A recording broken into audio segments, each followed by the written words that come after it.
Hallo und herzlich willkommen auf meinem Kanal zu diesem Update über mein aktuelles Projekt. Ich wollte euch zeigen, wie weit ich gekommen bin und was ich noch alles zu machen habe. Es tut mir leid, dass in letzter Zeit weniger Videos von mir gekommen sind. Ich bin zeitlich sehr eingespannt und die Arbeit fordert mich ganz schön. Und deswegen wollte ich euch auf dem Laufenden halten, dass es trotz alledem weitergeht und dass ihr mal seht, was so passiert. Den Panzer kennt ihr ja schon aus meinem Bauvideo. Das ist der M4 Schirm. Der kommt als Hauptobjekt mit auf mein Diorama. Dort habe ich noch ein bisschen weiter Alterung betrieben und diesen Schriftzug aufgebracht. Den habe ich handgeschrieben. Wenn ihr meine Facebook-Seite seht, da ist nochmal ein Link dazu. Wisst ihr jetzt, dass ich das mit einem Pinsel geschrieben habe und das wird auch Titel des Dioramas sein. Ein bisschen zynisch, aber trotzdem passend, finde ich. Der Panzer, wie gesagt, wird dann auf das Diorama kommen und noch ein bisschen weiterhin gealtert werden. Vor allem werde ich noch feuchten Schlamm aufbringen, weil das ganze Diorama so ein bisschen in der Regenlandschaft spielt. Hier seht ihr jetzt die soweit fertige Diorama-Base mit dem Titel des Dioramas. Willkommen in Frankreich, German Tank Hunters Normandie 1944.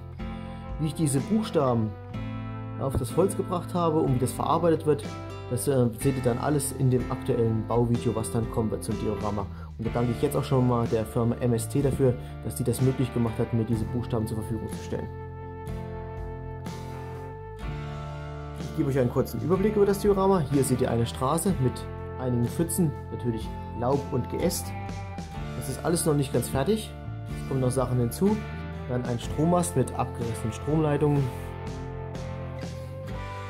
Panzerspuren, ein Kran mit Wasser, die Bäume von Miniatur, die wirklich sehr toll aussehen, und der Hühnerstall von dem Diorama-Depot aus den Niederlanden von Leroy.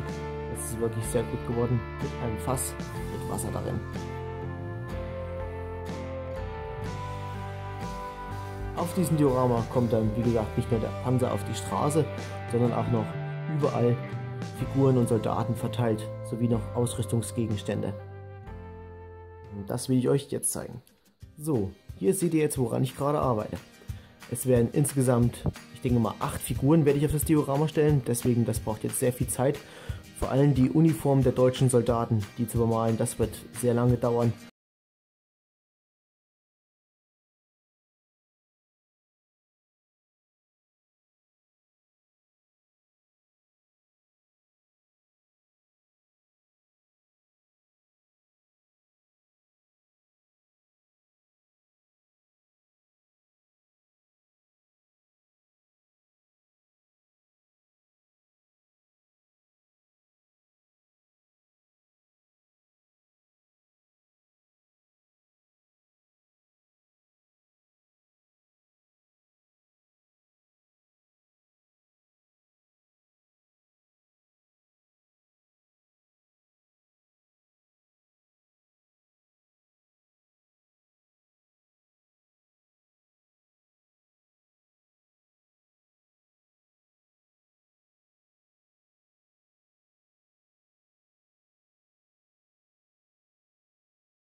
Grundiert und die Gesichter und die Helme sind schon bemalt. Die Gesichter und die Hände werden dann abgedeckt und ich trage dann die Grundfarbe mit der Airbrush auf.